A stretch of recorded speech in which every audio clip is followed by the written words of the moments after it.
to have Tero Taskila today with us at Simplifying, who's the Chief Commercial Officer of Air Baltic, based out of Riga, Latvia. Tero, welcome to Simplifying. Tell us a little about yourself and what Air Baltic does and your role at Air Baltic.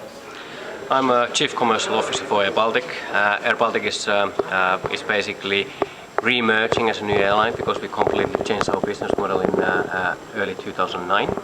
We became from the low-cost airline and we actually created a new business model called hybrid airline, where we are providing network carrier products or legacy carrier products, but at a low cost and from the low cost base as well.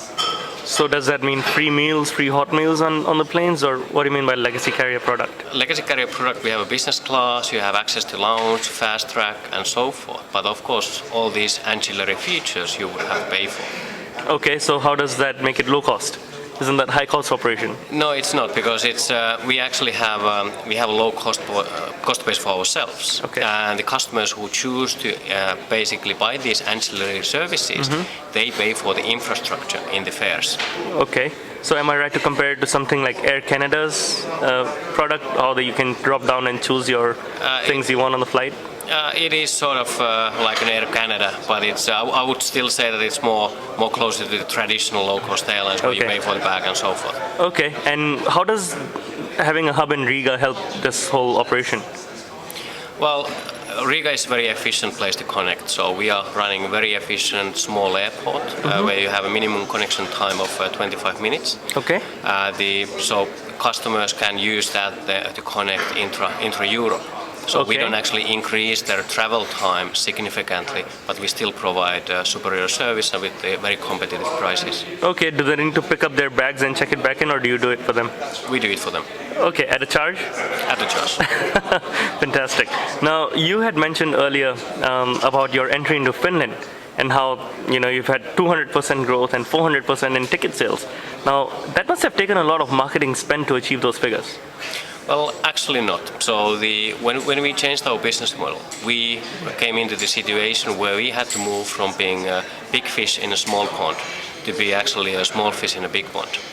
And of course, our upper management didn't give us more money to market and get the market share. So we had to become innovative. One of the things what we tried very early on was social media.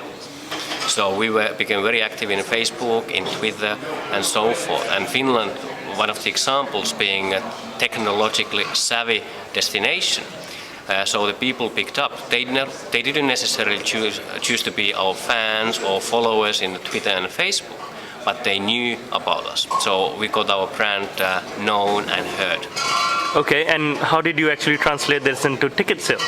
The people started to look for the cheaper alternatives. There was a constant message in Finland saying that there is something new coming, there is a new airline with a new proposition, connect via Riga with the cheap prices, and that went through the social media. We also got a lot of headlines, so we were able to explain our story in the newspapers and so forth. And if you look at now the November results, in November our passenger numbers are up by 200% compared to last year, without really adding too much capacity. And at the same time, our sales through the online website has increased by 450%. And again, that is sort of showing you the real value of the brand. Because normally, if you're in a new market, you would increase your sales through the GDSs if you are unknown brand. But when you're a known brand, they come to your website. Okay, so would you tell us about, say, one particular initiative which you think helped drive these online sales in Finland?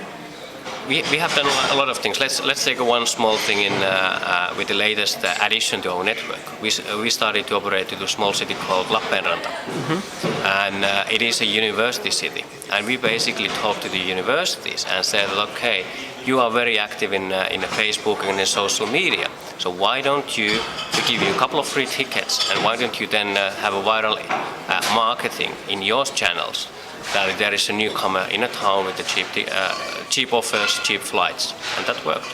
Wow, fantastic. And how else? So Finland is one case. How else have you leveraged social media, which I think you are quite active on in the Baltics?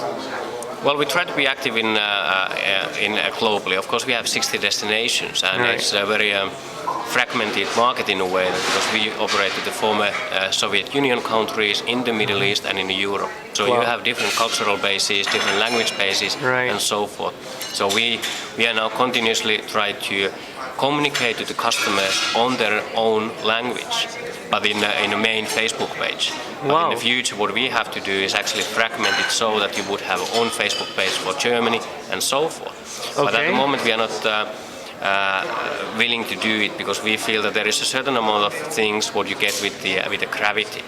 So if you have enough followers, that creates more followers, and then you can communicate your message better. And if you localize too much, your mass goes so low that it's very difficult to get the message through. Right, and with a lot of followers also comes, well, the risk of a lot of negative feedback.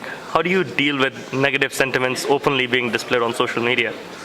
Well, initially we became quite stressed and saying how do we manage this? But then actually we got a lot of support from the followers. So the people started to comment each other's experiences. So some people might have lost their bag or came late to the check-in. They came to the Facebook and complained. But the other members quickly said that well, you have to know the rule of the game. Come earlier next time, and so forth. So they handled a lot of these things on behalf of us. Right, that's fantastic. So developing brand advocates certainly helped. Yeah. Okay, and what's up next for Air Baltic in 2010, especially through these new below the line marketing means? Are you doing something for loyalty or something?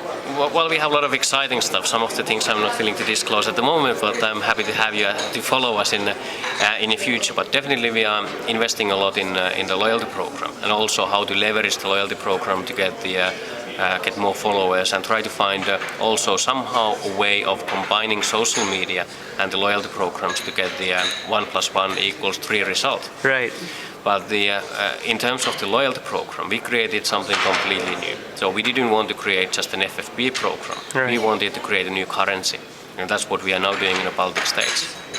Fantastic. We wish you all the best, and I hope to fly Air Baltic soon. Yeah, thank you. Welcome on board.